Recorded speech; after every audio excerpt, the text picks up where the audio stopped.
Proverbe chapitre 3. Mon fils, n'oublie pas mes enseignements, et que ton cœur regarde mes préceptes, car ils prolongeront les jours et les années de ta vie, et ils augmenteront ta paix.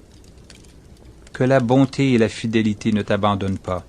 Lis-les à ton cou, écris-les sur la table de ton cœur. Tu acquerras ainsi de la grâce et une raison saine aux yeux de Dieu et des hommes. Confie-toi en l'Éternel de tout ton cœur, et ne t'appuie pas sur ta sagesse. Reconnais-le dans toutes tes voies, et il aplanira tes sentiers. Ne sois point sage à tes propres yeux. Crains l'Éternel, et détourne-toi du mal. Ce sera la santé pour tes muscles et un rafraîchissement pour tes os. Honore l'Éternel avec tes biens et avec les prémices de tout ton revenu. Alors tes greniers seront remplis d'abondance, et tes cuves regorgeront de moût. Mon fils, ne méprise pas la correction de l'Éternel, et ne t'effraie point de ses châtiments. Car l'Éternel châtie celui qu'il aime, comme un père l'enfant qu'il chérit. Heureux l'homme qui a trouvé la sagesse, et l'homme qui possède l'intelligence. Car le gain qu'elle procure est préférable à celui de l'argent, et le profit qu'on en tire vaut mieux que l'or. Elle est plus précieuse que les perles, elle a plus de valeur que tous les objets de prix. Dans sa droite est une longue vie, dans sa gauche la richesse et la gloire. Ses voies sont des voies agréables, et tous ses sentiers sont paisibles. Elle est un arbre de vie pour ceux qui la saisissent, et ceux qui la possèdent sont heureux. C'est par la sagesse que l'Éternel a fondé la terre. C'est par l'intelligence qu'il a affermi les cieux.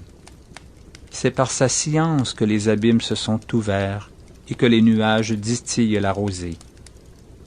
Mon fils, que ces enseignements ne s'éloignent pas de tes yeux, garde la sagesse et la réflexion.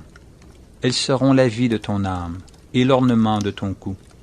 Alors tu marcheras avec assurance dans ton chemin, et ton pied ne heurtera pas. Si tu te couches, tu seras sans crainte, et quand tu seras couché, ton sommeil sera doux.